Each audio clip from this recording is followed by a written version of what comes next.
एक बार भगवान शिव जी पार्वती जी के साथ भ्रमण करते हुए मृत्युलोक की अमरावती नगर में पहुंचे। उस नगर के राजा ने भगवान शिव का एक विशाल मंदिर बनवा रखा था। शिव और पार्वती उस मंदिर में रहने लगे। एक दिन पार्वती ने भगवान शिव से कहा, हे प्राणनाथ, आज मेरी चौसर खेलने की इच्छा हो रही है। पार्वती की इच्छा जानकर शिव पार्वती के साथ चौसर खेलने बैठ गए। खेल प्रारंभ होते ही उस मंदिर का पुजारी वहां आ गया। माता पार्वती जी ने पुजारी जी से पूछा कि हे पुजारी जी, यह बताइए कि इस बाजी में किसकी जीत होगी। तो ब्राह्मण ने कहा कि महादेव जी की, परंतु चौसर में शिवजी की पराजय हुई और माता पार्वती जी जीत गई। तब ब्राह्मण को उन्होंने झूठ बोलने के अपराध में कोढ़ी होने का श्राप दिया।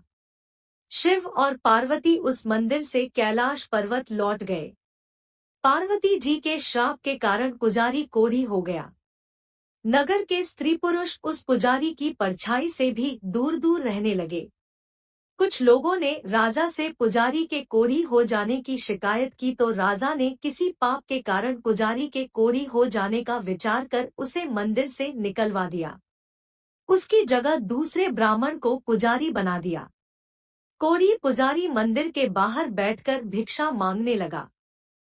कई दिनों के पश्चात स्वर्गलोक की कुछ अप्सराएं उस मंदिर में पधारी और उसे देखकर कारण पूछा। पुजारी ने निःसंकोच पुजारी ने उन्हें भगवान शिव और पार्वती जी के चौसर खेलने और पार्वती जी के शाप देने की सारी कहानी सुनाई। तब अप्सराओं ने पुजारी से 16 सोमवार का विधिवत व्रत रखने को कहा।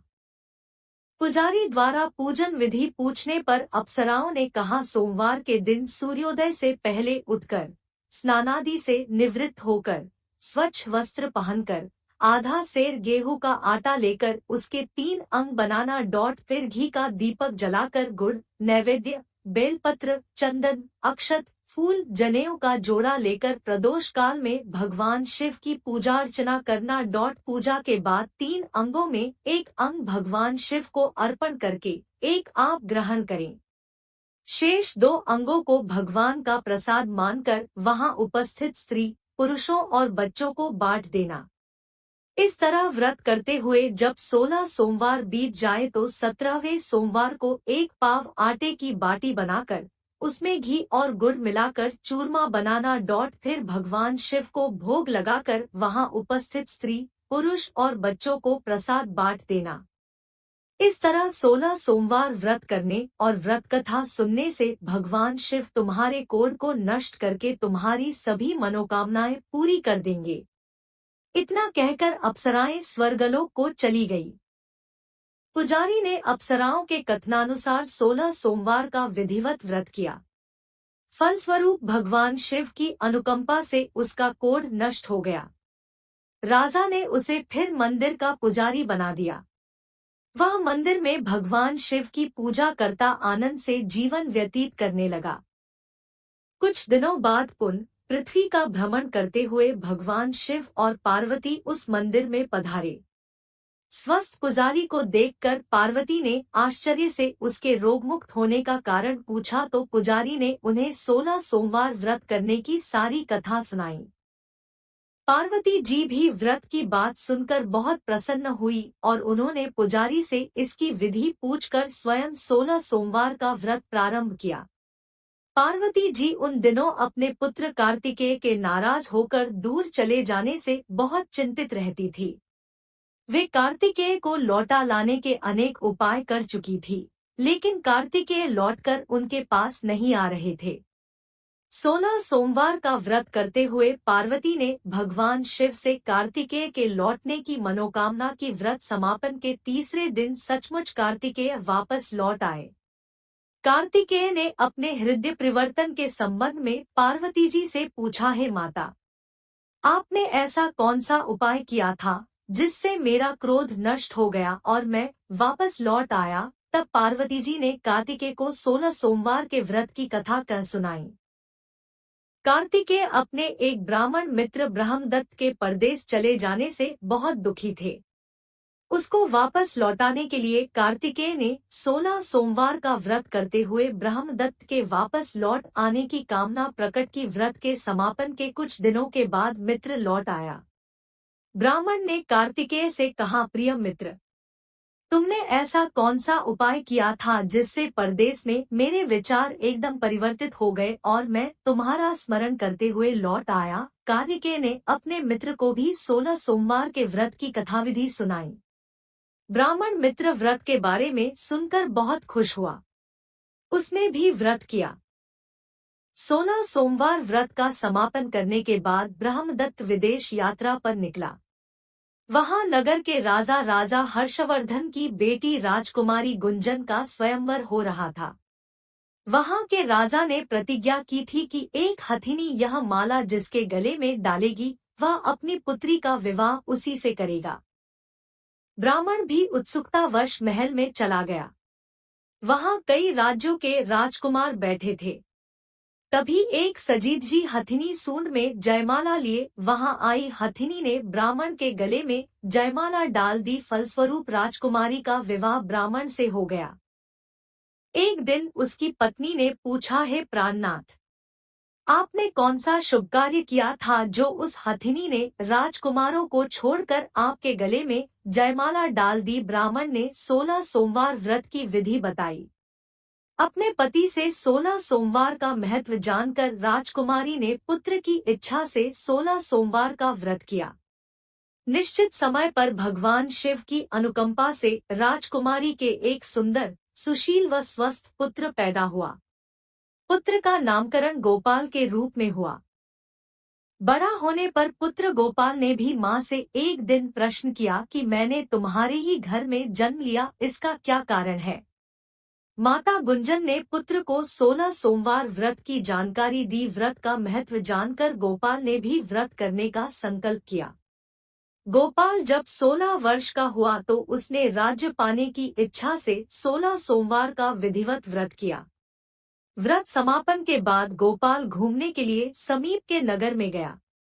वहां के वृद्ध राजा ने गोपाल को पसंद किया और बहुत धूमधाम से अपनी पुत्री राजकुमारी मंगला का विवाह गोपाल के साथ कर दिया। 16 सोमवार के व्रत करने से गोपाल महल में पहुंचकर आनंद से रहने लगा। 2 वर्ष बाद वृद्ध राजा का निधन हो गया तो गोपाल को उस नगर का राजा बना दिया गया। इस तरह 16 सोमवार व्रत करने से गोपाल की राज्य पाने की इच्छा पूर्ण हो गई। राजा बनने के बाद भी वह विधिवत 16 सोमवार का व्रत करता रहा। व्रत के समापन पर 17वें सोमवार को गोपाल ने अपनी पत्नी मंगला से कहा कि व्रत की सारी सामग्री लेकर वह समीप के शिव मंदिर में पहुंचे। पति की आज्ञा का उल्लंघन करके सेवकों द्वारा पूजा की सामग्री मंदिर में भेज दी, स्वयं मंदिर नहीं गई।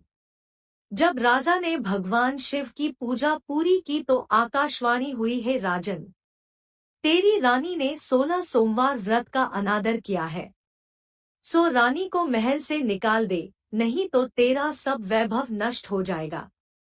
आकाशवाणी सुनकर उसने तुरंत महल में पहुंचकर अपने सैनिकों को आदेश दिया कि रानी को दूर किसी नगर में छोड़ आओ। सैनिकों ने राजा की आज्ञा का पालन करते हुए उसे तत्काल उसे घर से निकाल दिया। रानी भूखी प्यासी उस नगर में भटकने लगी। रानी को उस नगर में एक बुढ़िया मिली। वह बुढ़िया सूत काटकर बाजार में बेचने जा रही थी, लेकिन उस बुढ़िया से सूत उठ नहीं रहा था। बुढ़िया ने रानी से कहा, बेटी, यदि तुम मेरा सूत उठाकर बाजार तक पहुंचा दो और सूत बेचने में मेरी मदद करो तो मैं तुम्हें धन दूंगी। रानी ने बुढ़िया की बात मान ली, लेकिन जैसे ही रानी ने सूत की गठरी को हाथ लगाया तभी जोर की आंधी चली और गठरी खुल जाने से सारा सूत आंधी में उड़ गया। बुढ़िया ने उसे फटकार कर भागा दिया।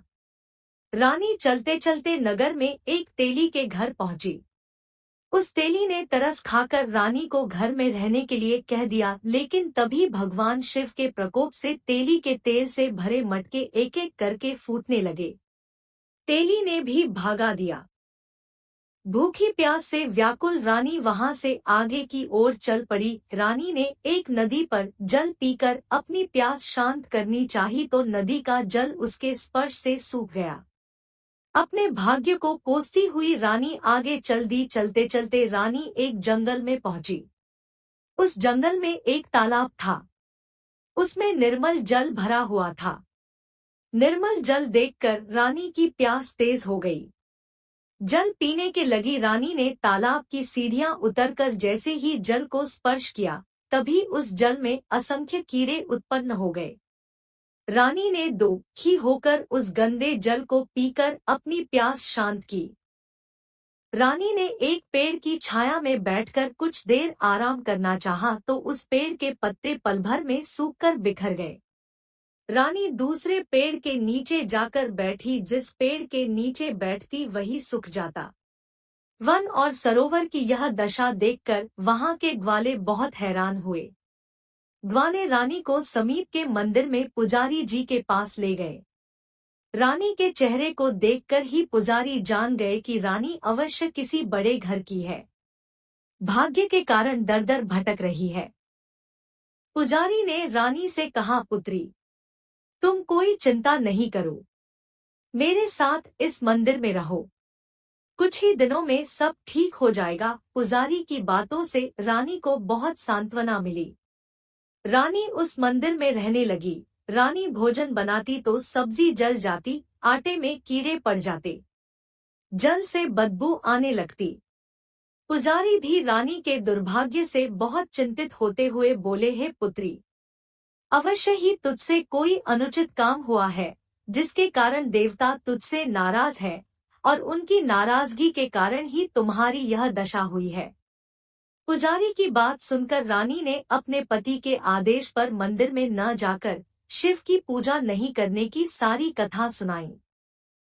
पुजारी ने कहा, अब तुम कोई चिंता नहीं करो।